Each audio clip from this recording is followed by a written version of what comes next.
CPM, BJP, SDPI കൂട്ടുകെട്ട് കേരള ജനത ഗൌരവകരമായി കാണണമെന്ന് AICC സംഘടനാ ചുമതലയുള്ള general secretary KC Venugopal MP. ആരുമായും എന്ത് ഡീൽ ഉണ്ടാക്കിയാലും UDF വർദ്ധിത വീര്യത്തോടെ കേരളത്തിൽ അധികാരത്തിലെത്തുമെന്നും അദ്ദേഹം പറഞ്ഞു. തളിപ്പറമ്പിലും പയ്യന്നൂരിലും വ്യാജ തിരിച്ചറിയൽ കാർഡുകൾ ഉണ്ടാക്കി വ്യാപക കള്ളവോട്ട് ശ്രമത്തിലാണ് CPM എന്നും KC വേണുഗോപാൽ കൂട്ടിച്ചേർത്തു. വിരളെ പൂണ്ടിരിക്കുകയാണ് മാർക്സിസ്റ്റ് പാർട്ടി. സ്ഥാനാർത്ഥികളുടെ പോസ്റ്ററുകൾ മുഴുവൻ നശിപ്പിക്കുകയാണ്, ബോർഡുകൾ മുഴുവൻ നശിപ്പിക്കുകയാണ്. അതിവിടെ മാത്രമല്ല, തൃക്കരിപ്പൂരിൽ സന്ദീപ് വാര്യരുടെയും അദ്ദേഹത്തെ തടഞ്ഞു. ഇന്നലെ അദ്ദേഹത്തിന്റെ പോസ്റ്ററുകളും ബോർഡുകളെല്ലാം തകർത്തു.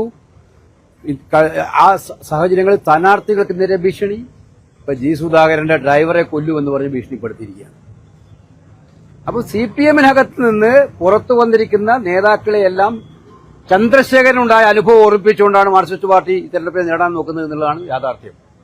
ഡ്രൈവറെ കൊല്ലുമെന്ന് ഭീഷണിപ്പെടുത്തുക, സ്ഥാനാർത്ഥികളെ തടയുക, ഫേക്ക് ആധാർ കാർഡ് ഉപയോഗിച്ചുകൊണ്ട് കള്ളവോട്ട് നടത്തുക, ഇതെന്തെല്ലാം തന്ത്രം നിങ്ങൾ ഉപയോഗിച്ചാലും ഈ തെരഞ്ഞെടുപ്പിൽ ജയിക്കാൻ പോകുന്നില്ല എന്നുള്ളത് സത്യമാണ്.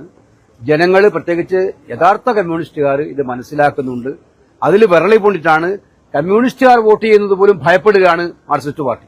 അഴിമതിയെ സ്ഥാപനവൽക്കരിച്ച പാർട്ടിയാണ് കേരളത്തിലെ മാർക്സിസ്റ്റ് പാർട്ടി. അവർ നേതൃത്വം നൽകുന്ന സർക്കാരും. കമ്മ്യൂണിസ്റ്റ് ആശയങ്ങൾ സംരക്ഷിക്കുന്നതിന് പകരം മുഖ്യമന്ത്രി പിണറായി വിജയൻ അദ്ദേഹത്തിന്റെ വേണ്ടപ്പെട്ടവരുടെയും കുടുംബത്തിന്റെയും താൽപര്യങ്ങളെ സംരക്ഷിക്കാനാണ് മുന്നോട്ട് വരുന്നത്. അയ്യപ്പന്റെ സ്വർണം പോലും കട്ടെടുക്കുന്ന ഇവർക്ക് എങ്ങനെ കേരളത്തെ സംരക്ഷിക്കാനാകുമെന്നും KC വേണുഗോപാൽ ചോദിച്ചു. ഇതുവരെ കമ്മ്യൂണിസ്റ്റ് പാർട്ടിയിൽ ഇല്ലാത്ത ആഭ്യന്തര സംഘർഷങ്ങൾ ഉണ്ടാവുകയാണ്. പാർട്ടിയിൽ സംഭവിക്കുന്ന തെറ്റുകളെ ചൂണ്ടിക്കാണിക്കുന്നവരെ എടുത്തു പുറത്തെറിയുന്ന സാഹചര്യം പാർട്ടിയിൽ വന്നിരിക്കുകയാണ്. ഇതാണ് പയ്യന്നൂരിലെ V. കുഞ്ഞികൃഷ്ണന്റെ സ്ഥാനാർത്ഥിത്വം. തളിപ്പറമ്പിലും പയ്യന്നൂരിലും വ്യാജ തിരിച്ചറിയൽ കാർഡുകൾ ഉണ്ടാക്കി വ്യാപകമായി കള്ളവോട്ട് ചെയ്യാനുള്ള ശ്രമത്തിലാണ് CPM-കാർ. അതിന് തെരഞ്ഞെടുപ്പ് ഉദ്യോഗസ്ഥർ കൂട്ടുനിൽക്കുകയാണെങ്കിൽ കൃത്യമായ നടപടികളുമായി മുന്നോട്ടു പോകുമെന്നും KC വേണുഗോപാൽ പറഞ്ഞു.